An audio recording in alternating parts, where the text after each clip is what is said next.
ভারত যদি কথা না শুনে, তাহলে ভারতকে কথা শোনানোর জন্য জাতিসংঘ সহ যেই সকল সংস্থাগুলো রয়েছে, বাংলাদেশ সরকারের পক্ষ থেকে আন্তর্জাতিক আদালতে ভারতের বিরুদ্ধে মামলা দায়ের করতে হবে। আমরা এখন পর্যন্ত শান্তিপূর্ণভাবে সরকারের কাছে বিভিন্নভাবে আমাদের অবরোধ কর্মসূচি, আমাদের শহীদি শপথ, আমাদের সমাবেশ, আমাদের মানববন্ধন সহ বেশ কিছু শান্তিপূর্ণ কর্মসূচির মাধ্যমে আমরা সরকারকে জানান দেওয়ার চেষ্টা করেছি যে আপনি অতি দ্রুত শহীদ হাদি হত্যার বিচার নিশ্চিত করুন। কিন্তু এখন পর্যন্ত সরকারের পক্ষ থেকে সুনির্দিষ্ট কোনো তথ্য উপাত্ত আমাদের সামনে উপস্থাপন করা হয় নাই, যার মাধ্যমে আমরা আশ্বস্ত হতে পারি যে এই সরকার শহীদ ওসমান হাদির হত্যার বিচারের জন্য আগ্রহী। প্রিয় ভাইয়েরা, আমরা আগামীকাল পর্যন্ত আমাদের এই শান্তিপূর্ণ অবস্থান এবং শান্তিপূর্ণ যে কর্মসূচিগুলো আমরা দিচ্ছি সেটা চলমান থাকবে। আগামী 7 তারিখ মানে আগামীকালকে সরকারের পক্ষ থেকে চার্জশিট দাখিল করবার কথা রয়েছে। আমরা স্পষ্ট করে বলে দিতে চাই যে এইখানে ফয়সাল করিম, মাসুদ এবং আলমগীর এরা হচ্ছেন এই খুনের সাথে জড়িত সবথেকে ছোট ব্যক্তি, ছোট গুটি। মানে এই খুনে তো সে টাকার বিনিময়ে করেছে, তাইলে তাকে এই খুনটা করালো কে? অবশ্যই এর পিছনে কেউ না কেউ রয়েছে। আমরা সরকারের কাছে স্পষ্ট বলে দিতে চাই, আগামীকালকের চার্জশিটে কোনোভাবে যদি শুধু ফয়সাল করিমকে দিয়ে নামকে অস্তে একটা চার্জশিট দেওয়া হয়, বাংলাদেশের জনগণ সেই চার্জশিটকে প্রত্যাখ্যান করবে। এবং আমরা স্পষ্ট করে বলি যে শহীদ ওসমান হাদি শুধুমাত্র একজন নামকাওয়াস্তে ব্যক্তি নন, তিনি বাংলাদেশে জুলাই পরবর্তী সময়ে বাংলাদেশের স্বাধীনতা, সার্বভৌমত্ব এবং ভারতীয় আধিপত্যবাদ এর বিরুদ্ধে তিনি ছিলেন বাংলাদেশের সবথেকে বেশি ভোকাল, এবং সেই সাথে তিনি ঢাকা 8-এর একজন প্রার্থী ছিলেন। আমরা কাউকে ঢালাওভাবে দোষ দিতে চাই না এই হত্যার পিছনে, কিন্তু আমরা মনে করি যে যেভাবে আমরা কাউকে অবিশ্বাসও করি না, সেইভাবে আমরা কাউকে বিশ্বাসও করতে পারছি না। সুষ্ঠু তদন্ত না হওয়া পর্যন্ত সরকার, বিরোধী দল যারা সরকারে আসবে, ভারতীয় আধিপত্যবাদ, কাউকেই আমরা ওসমান হাদির হত্যার বাইরে বিবেচনা করছি না। আবার কাউকেই আমরা ঢালাওভাবে শহীদ শরীফ ওসমান হাদির হত্যার সাথে জড়িত এমনটাও মনে করছি না।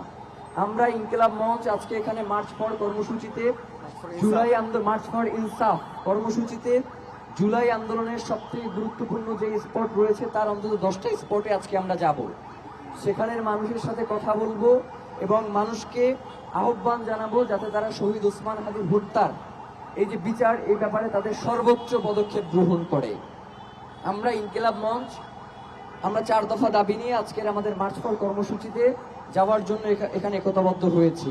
আমাদের প্রথম দাবি হচ্ছে শহীদ ওসমান হাদিকে যারা খুন করেছে, সেই খুনের যারা পরিকল্পনা করেছে, খুনে যারা সহায়তা করেছে এবং খুনিদেরকে যারা এখন পর্যন্ত সাহায্য করে যাচ্ছে, প্রত্যেককে চিহ্নিত করে গ্রেফতার করে বিচারের মুখোমুখি করতে হবে।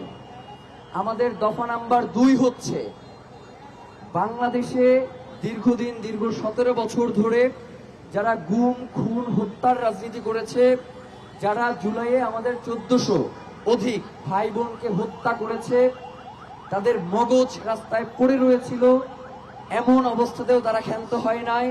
এমনকি তারা জুলাই পরবর্তী সময়েও তারা গুপ্ত হত্যা এবং শহীদ ওসমান হাদির মতো বাংলাদেশের স্বাধীনতা, সার্বভৌমত্বের একজন অকুতোভয় বীরকে দিনে দুপুরে রাস্তায় গুলি করে হত্যা করেছে। আমরা চাই যেই ভারত বাংলাদেশের এসব সন্ত্রাসীদেরকে আশ্রয় দিয়েছে, তাদেরকে অতি দ্রুত তারা বাংলাদেশে ফেরত পাঠাবে। কারণ বাংলাদেশের সাথে ভারতের সহ পৃথিবীতে একটি আন্তর্জাতিক বন্দি বিনিময় চুক্তি রয়েছে।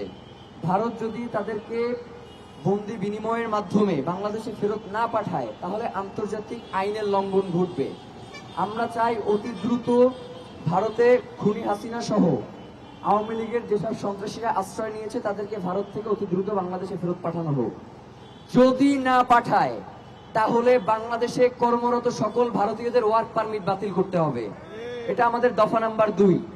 আমাদের দফা 3 হচ্ছে ভারত যদি কথা না শুনে, তাহলে ভারতকে কথা শোনানোর জন্য জাতিসংঘ সহ যেই সকল সংস্থাগুলো রয়েছে বাংলাদেশ সরকারের পক্ষ থেকে আন্তর্জাতিক আদালতে ভারতের বিরুদ্ধে মামলা দায়ের করতে হবে।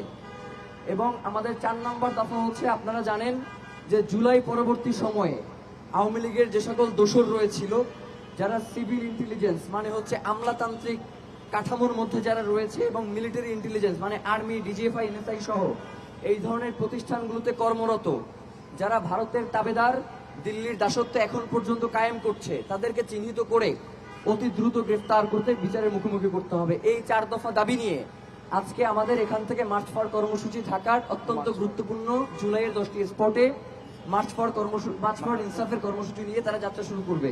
আপনাদের সকলের সহযোগিতা আমাদের একান্ত কাম্য এবং সাংবাদিক ভাইদের মাধ্যমে বাংলাদেশের জনগণকে আহ্বান জানাতে চাই যে আজকে আপনারা বাংলাদেশের সকল শিক্ষা প্রতিষ্ঠান থেকে জুলাইয়ের মতো মার্চ ফর ইনসাফের কর্মসূচি নিয়ে জুলাইয়ে আপনারা যেই সব স্থানে আন্দোলন করেছেন সেই সব স্থানে এসে আপনারা একত্রিত হন এবং শহীদ ওসমান হাদির হত্যার বিচার সহ 4 দফা দাবিতে সকলকে একতাবদ্ধ করে তুলুন। আমাদের এই ইনসাফের লড়াই, আমাদের এই স্বাধীনতা সার্বভৌমত্বের লড়াই আমাদের নিশ্চিত না করা পর্যন্ত আমরা কেউ ঘরে ফিরে যাব না ইনশাআল্লাহ।